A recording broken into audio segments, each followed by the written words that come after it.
ক্ষমতাচ্যুতির দীর্ঘ ২ বছর পর প্রথমবারের মতো জনসম্মুখে আসছেন বাংলাদেশের সাবেক প্রধানমন্ত্রী শেখ হাসিনা।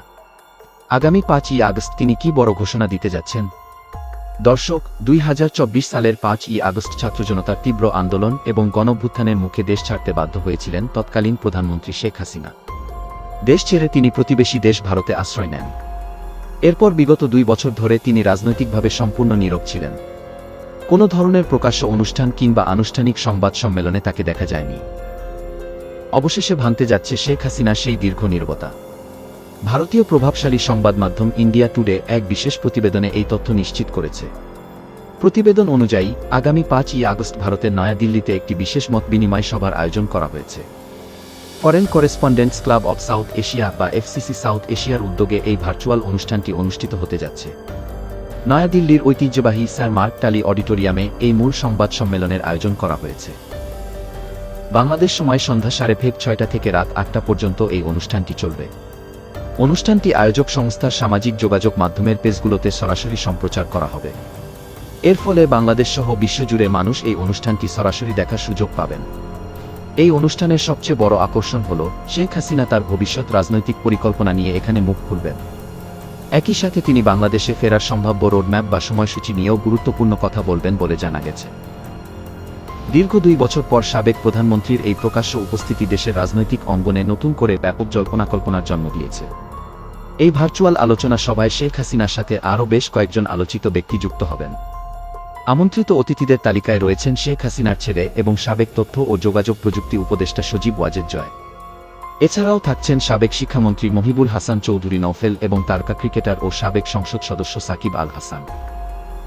তাদের পাশাপাশি সাবেক কূটনীতিক, আন্তর্জাতিক নিরাপত্তা বিশ্লেষক এবং মানবাধিকার কর্মীরাও এই বিশেষ আলোচনায় অংশ নেবেন। এর আগে আন্তর্জাতিক সংবাদ সংস্থা রয়টার্স এবং জাপানের কিয়োডো নিউজকে দেওয়া আলাদা সাক্ষাৎকারে শেখ হাসিনা একটি বড় ইঙ্গিত দিয়েছিলেন। তিনি বলেছিলেন, আগামী ডিসেম্বরের মধ্যে তিনি বাংলাদেশে ফিরে আসতে পারেন এবং দেশে ফিরে তিনি আদালতে আত্মসমর্পণ করার ইচ্ছাও প্রকাশ করেন। তার বিরুদ্ধে আনা সমস্ত মামলা এবং অভিযোগগুলোকে তিনি সম্পূর্ণ রাজনৈতিক উদ্দেশ্যপ্রণোদিত বলে দাবি করে আসছেন। উল্লেখ্য, ২০২৪ সালের রাজনৈতিক পট পরিবর্তনের পর একটি অন্তর্বর্তীকালীন সরকার দায়িত্ব পালন করে। এরপর ২০২৬ সালের সাধারণ নির্বাচনের মাধ্যমে দেশে নতুন সরকার গঠিত হয়। বর্তমানে সাবেক আওয়ামী লীগ সরকারের বিভিন্ন স্তরের নেতাদের বিরুদ্ধে আইনি কার্যক্রম চলছে। আদালতের বিচারিক প্রক্রিয়া শেষ না হওয়া পর্যন্ত আওয়ামী লীগের সব ধরনের রাজনৈতিক কর্মকাণ্ড নিষিদ্ধ রয়েছে বলে জানা গেছে। রাজনৈতিক বিশ্লেষকরা মনে করছেন ৫ই আগস্টের এই বক্তব্য বাংলাদেশের রাজনীতিতে অত্যন্ত তাৎপর্যপূর্ণ হতে যাচ্ছে। দীর্ঘ নীরবতার পর শেখ হাসিনা কি নিজের অবস্থান ব্যাখ্যা করবেন, নাকি দলীয় নেতাকর্মীদের জন্য নতুন কোনো দিক নির্দেশনা দেবেন? তিনি দেশে ফেরার বিষয়ে কি চূড়ান্ত ঘোষণা দেন, এখন সেদিকেই তাকিয়ে আছে দেশের রাজনৈতিক মহল।